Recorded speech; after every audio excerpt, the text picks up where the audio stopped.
Hello, Yukon 28209. Yes, this is Candy Matson.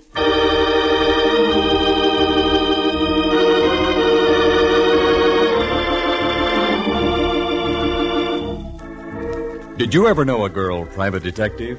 Perhaps not. They're pretty rare.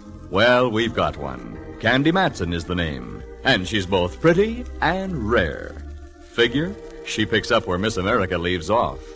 Clothes, she makes a peasant dress look like opening night at the opera. Hair, blonde, of course. And eyes, just the right shade of blue to match the hair. You're expecting more? All right, let's meet her. She's on the phone now, in her penthouse on Telegraph Hill in San Francisco. Hello, Candy Matson. Well, bless my ever-loving little old serial number, Candy Matson. Watch out how you go tossing your serial number around, Pally. Who is this? Candy, hope you remember me. This is Sergeant Kenley down at Fort Ord. Kenley the Gallant, the GI who filled my slipper with beer and drank it. That's me, the poor man's Diamond Jim Brady. Sure, I remember you. I met you when I was down at Fort Ord with the USO. What's on your mind, Kenley? Wait a minute, I'll put it this way. What's new? Oh, like this is new. We're having a big shindig at the Senior Non-Commissioned Officers Club tomorrow night. You were elected as the girl most likely. Finish the sentence. Okay, as the girl most likely to be the queen of our ball. Oh, Kenley, you mad lad. I'd adore it. But what would I do for a chaperone? Oh, what? Don't play dull. You heard me. Oh, sure. Well, why don't you bring your mother? Wonderful idea. And I know just the fellow. Roger, Kenley. I'll report to the orderly room sometime tomorrow afternoon at Fort Ord.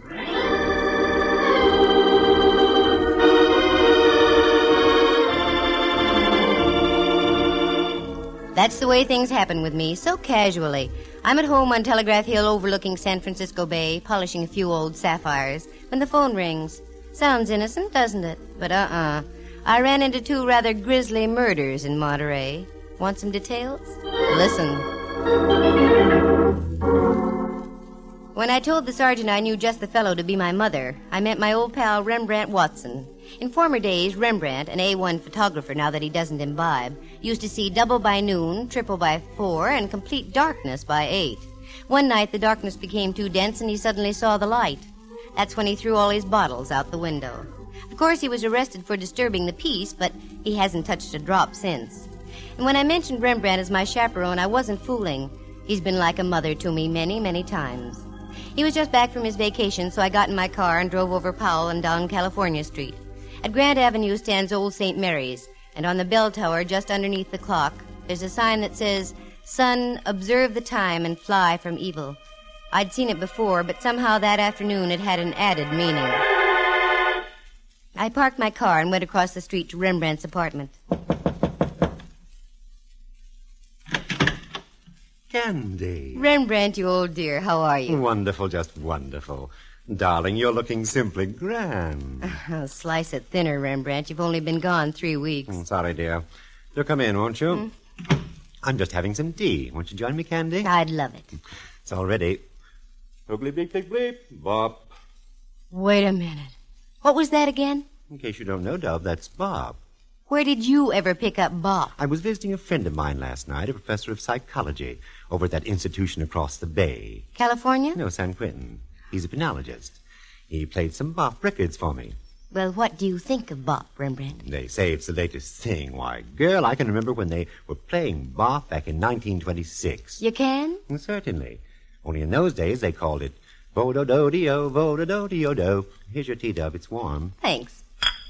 What brings you by this afternoon, Candy, dear? You. I've got an invite to a ball for both of us. How delightful. I'll get my Grand Marshal's uniform out of my trunk. It's not that kind of a ball, Ducky. It's just a dance for soldiers at Fort Ord. Fort Ord? That's down in Monterey. That's right.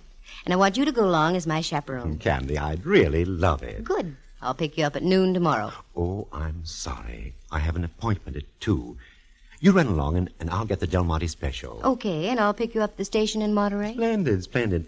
Oh, by the way, dear, I'm just a little... Oh, sure. Here, take 20. Oh, no, not that much, Candy. No, yourself, I insist. Oh, I'm so glad you're firm about these things. Thanks ever so much. Not at all. Thanks for the tea, Rembrandt. I'll see you in Monterey.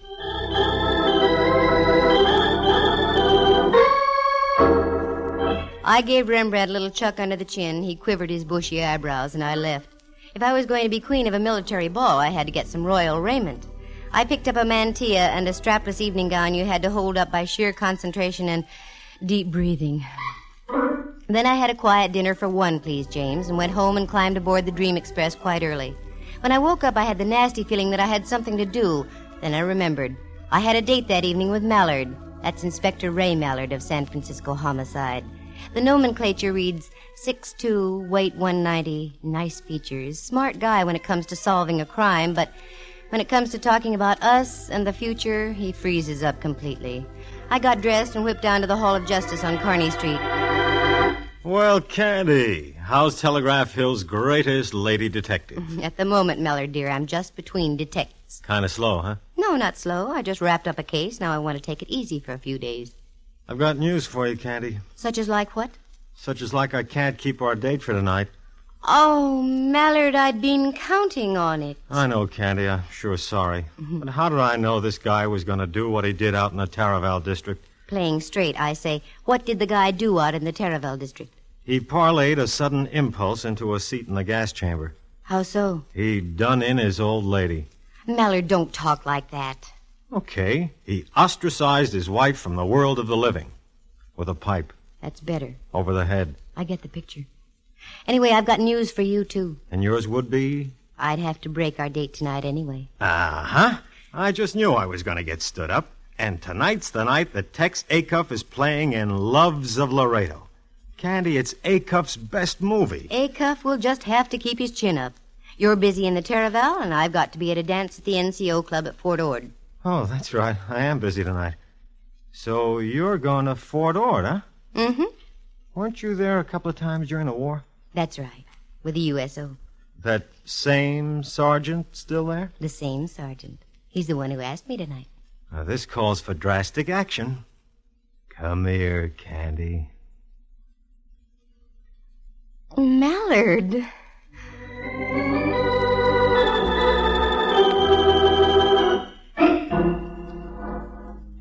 It was one of those rare moments. Mallard kissed me. Part of me floated out of his office. Then part of me floated back in and picked up the rest of me. Then all of me floated out again. Then I realized I'd forgotten my hat. I went back and got it. Then I saw I didn't have my purse. I went back and got that. Keep this up and you won't even get past Market Street, let alone to Fort Ord.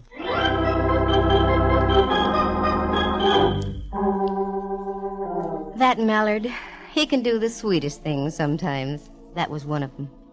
I got in the car, shifted into low, and that's the last I remember until I came to in front of the Rancho in Carmel. Obviously, one kiss from Mallard was better than a tank full of 100-proof octane.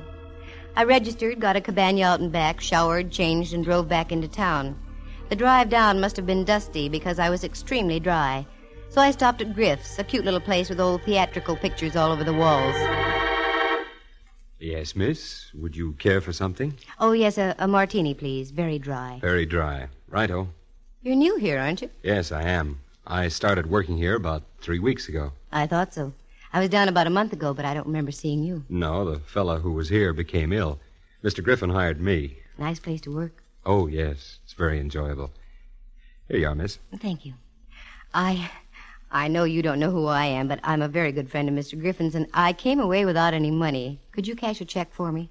Well, I don't know. I'd like to, but do you have any identification with you? Oh, yes, of course. Here, my driver's license. Matson. Candy Matson. Mm-hmm. Now I know why I thought I recognized you. Aren't you presiding over the dance tonight at Fort Ord? Well, yes. Why? I saw your picture in the paper yesterday. Yesterday? What? I only knew about it myself Oh, that Kenley, what an operator. I'll be happy to cash your check, Miss Matson. Good. I'm going to need it. A queen has to scatter a little gold amongst her subjects. The lad cashed my check and I left for the fort. I drove out past Seaside, then on past Ord Village and onto the reservation itself. The guard motioned me through the south gate with a wave of his hand and a... Yep, still the same old Fort Ord. I wove my way through the streets and finally pulled up in front of the senior NCO club. As I got out, there was my pal Kenley coming down the steps, in his fatigues yet. Oh, Candy, you beautiful thing, you. Don't you beautiful thing me, Sergeant Kenley. What's the matter? You know what's the matter. They printed a picture of me in the Monterey Herald yesterday. Well, what's wrong with that? What's wrong? When the paper came out yesterday, I hadn't even heard about your wing-ding tonight. Oh, don't be mad, Candy. I've never seen you say no to a worthwhile cause yet. This is a worthwhile cause? That's right. Every cent we take in, we're turning over to the community chest. Oh, well, that puts a different light on it. Oh, I knew you'd see it that way. Mm-hmm. Wait a minute. You don't charge for these NCO dances. How are you getting any proceeds out of it? Oh, I didn't tell you, did I? Every half hour we're having a raffle. The highest bidder gets a free dance. With you. Oh, that Kenley. Well, it was getting dark, and the Del Monte special with Rembrandt aboard would soon be pulling in. So I went back to Monterey. All of a sudden, I decided to play games. About a mile from town, the train stops at Del Monte itself. I thought it might be cute if I went back, got on the train there, and met Rembrandt that way.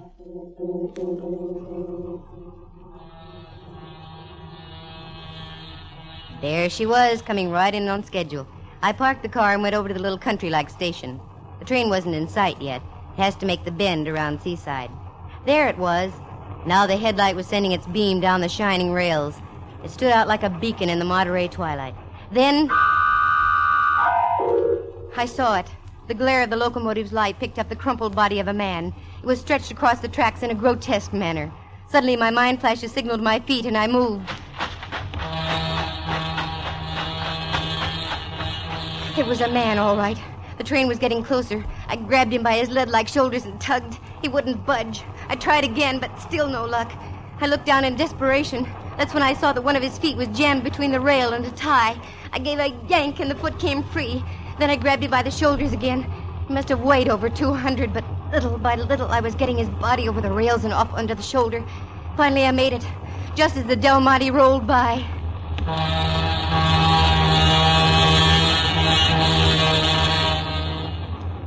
The body had fallen over on top of me as I pulled him away from the rails. I shoved him to one side, and he flopped over. As he did so, I realized my companion was very cold, very limp, and very dead. A card fell out of his pocket, and I did the natural thing and picked it up. By that time, the train was pulling out. I tried to catch it, but it was too late. It was only a mile into Monterey, so I left my cold friend and drove in after the train. I got snarled in a traffic jam just before I made the right turn into the station, so Rembrandt was waiting for me as I drove up.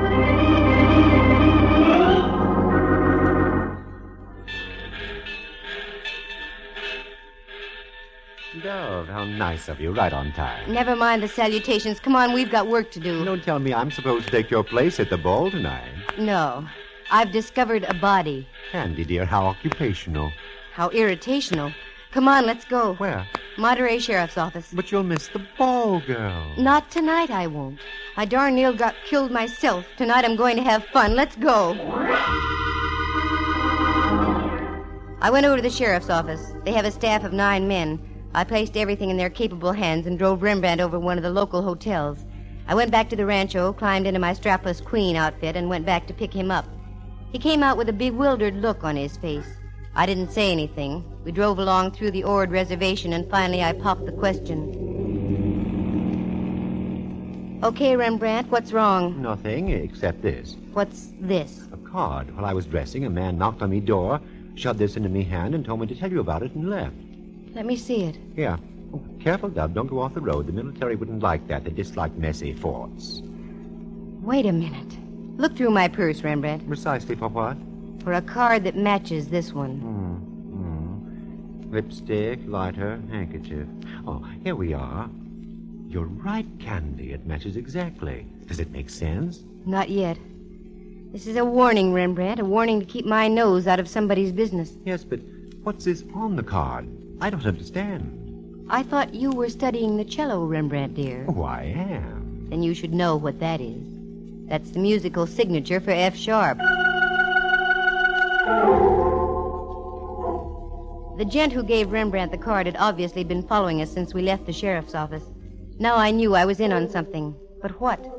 That body didn't crawl on the tracks all by itself. It was placed there deliberately in hopes the train would mangle all evidence. I'd have to worry about that later. I had a date to keep, and I was going to keep it. Once again, I pulled up in front of the Senior Non-Commissioned Officers Club. Rembrandt helped me out, and we went in. The joint was really jumping. As we went in, dear old Sergeant Kenley was there to greet us. Oh, Candy. Oh, glad you're here. I was getting worried. Ha, ha, ha. He's worried. Yes. Ha, ha, ha. Ha, ha.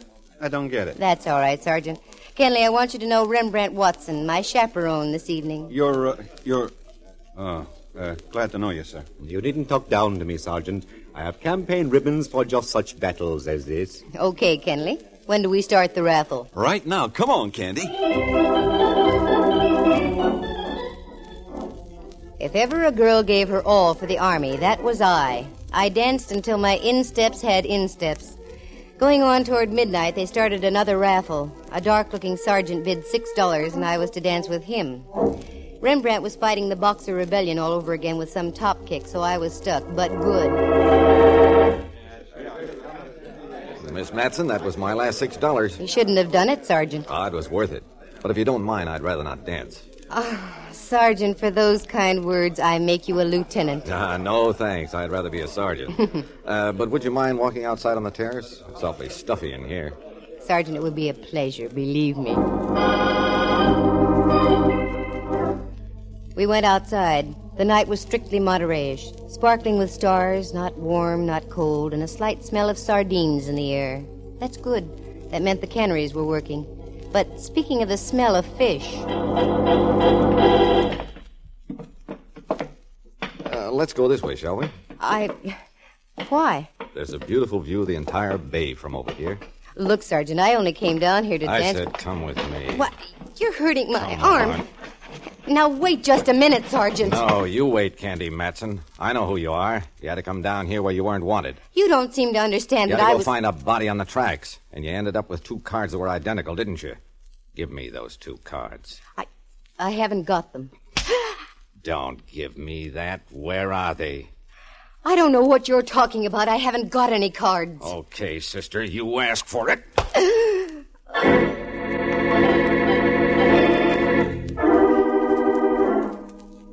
The sky was whirling. Time was nothing. I was in China. I was in Cuba. I was nowhere. Suddenly, things came into focus. I was out in back of the club, and Rembrandt and half a dozen GIs were standing over me. There, Ducky. You're going to be all right. What happened? I got slugged, that's what happened. And the rat only bid $6 for the privilege. How do you feel, Dove? Terrible. Oh, Kenny, I feel terrible, too. I don't know how this could have happened. Hi, Kenley. Oh, my head. Oh, gee, I just can't apologize enough. That's all right.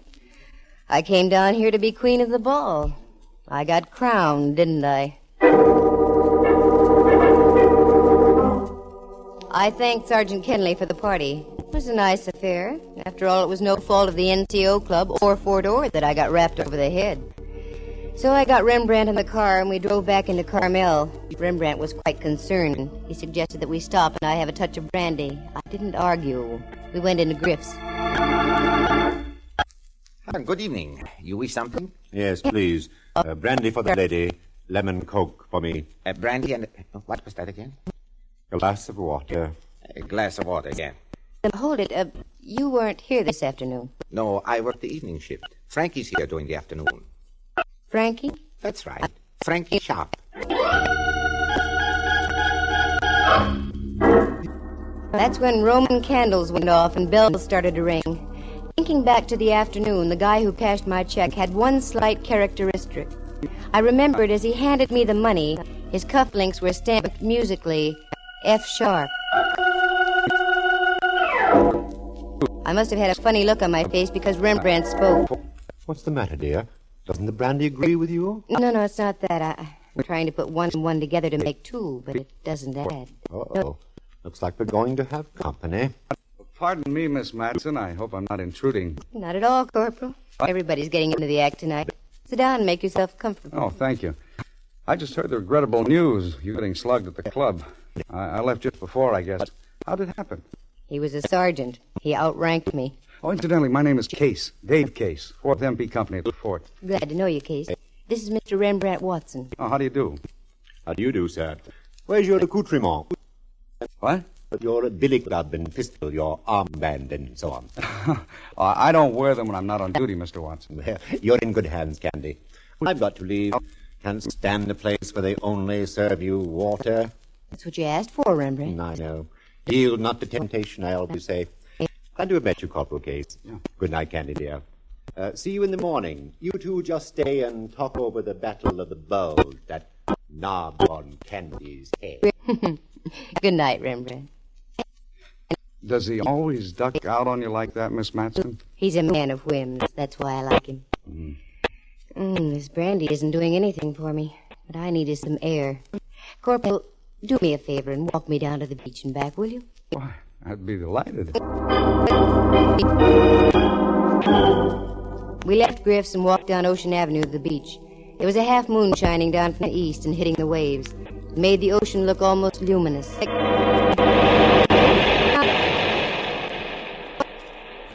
Feel a little better, Miss Matson? Yes. I wonder what that character hit me with. Come on, Corporal. Let's go along the beach a little way. Aren't you cold?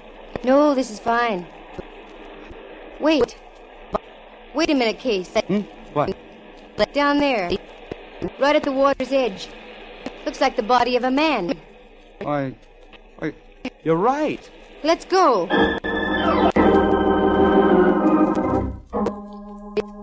We ducked around a clump of brush and hightailed it down to the water. Sure enough, it was the sprawled figure of a man.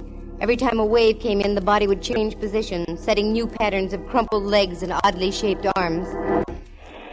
Give me a hand, Case. Help me roll him over. Okay. There. Hey, look at this. What, Miss Matson? Do you know who this joker is? This is the lad who flattened my skull at the dance tonight. Yeah, I'll bet he's awfully sorry he did it now. He's quite dead.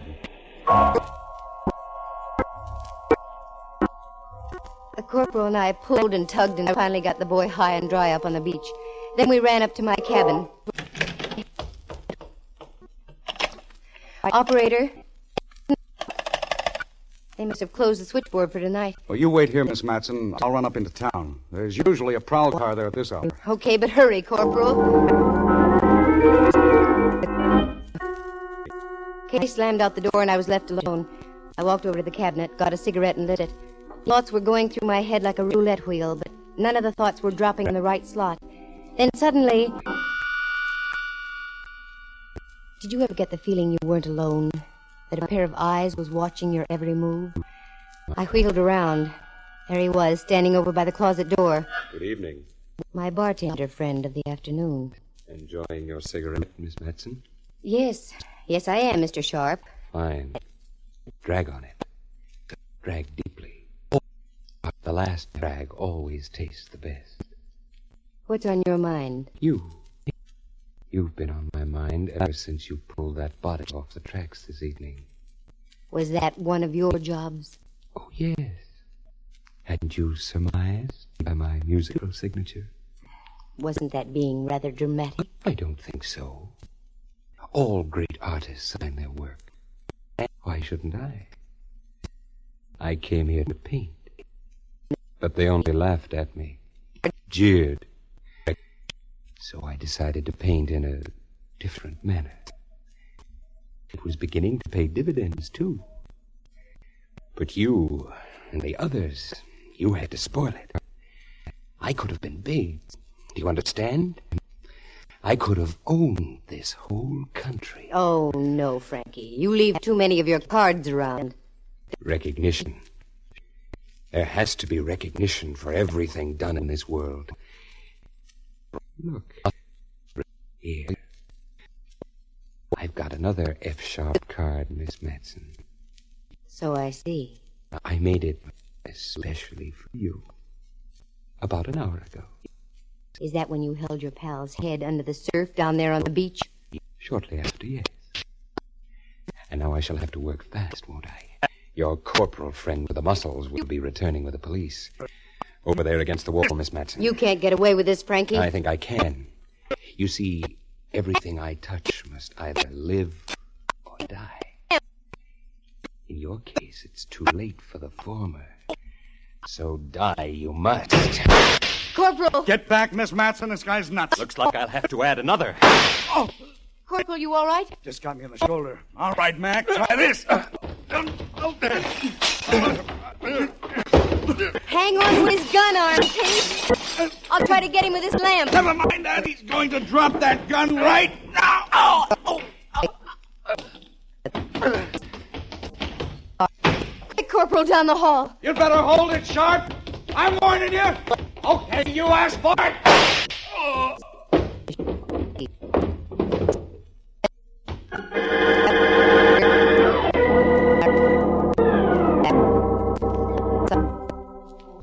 F sharp was quite flat, there at the bottom of the stairs. N sharp, being flat, was a natural. He looked awfully good that way. All I can say is I am terribly grateful for Fort Ord's highly efficient MPs. Case ducked out to get the police, but halfway down the stairs he heard Sharp's voice in my room. He tiptoed back and listened just long enough outside my door. Just as Frankie had leveled his pistol at my head, Case broke through and wrestled the gun out of Sharp's hand. Oh, the rest of the facts? Well, I've got the discerned data right here.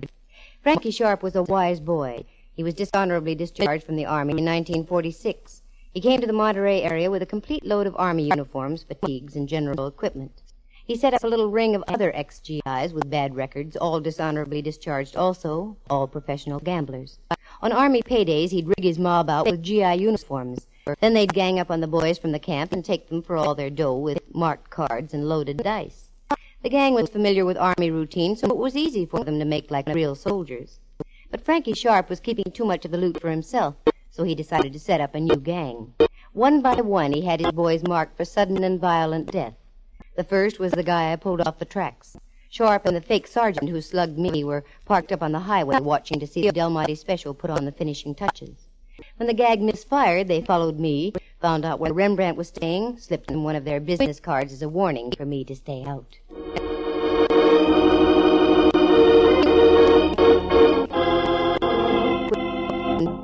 But the fake sergeant turned chicken. He didn't want those F-sharp notes all over the area. So he came out to the NCO club, bopped me over the head, and got them back. When he returned, Frankie knew the fat was in the fire and that the time to strike was then. So he took his pal down to the beach, gave him a finger wave and a permanent, the kind you don't wake up from. Then he went back to my cottage to wait for me. Sharp was his own undoing. The poor guy was a megalomaniac and insisted on signing his works of art. His greatest masterpiece, though, was one he autographed. It was called Picture of a Corpse at the Bottom of a Stairway, because when we went down to look at his body, he still had his own F-sharp card clutched in his rigid fingers.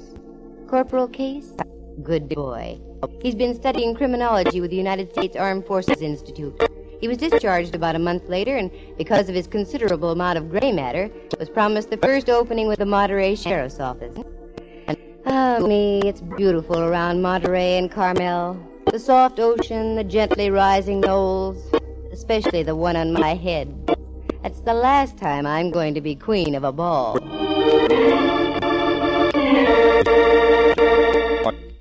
Listen again next week at this same time. For excitement and adventure, just dial Candy Matson, Yukon 28209.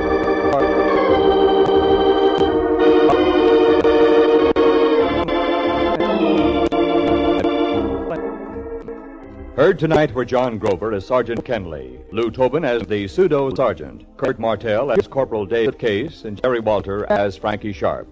Henry Leff is Inspector Ray Mallard, and Jack Thomas portrays the role of Rembrandt. The program stars Natalie Masters as Candy and is written and produced by Monty Masters. Eloise Rowan was at the organ, and sound effects were created by Bill Brownell and Jay Rendon. Corporal David C. Case is an actual person. Any resemblance to other people in tonight's play is purely coincidental. The program came to you from San Francisco. This is Dudley Manlove speaking.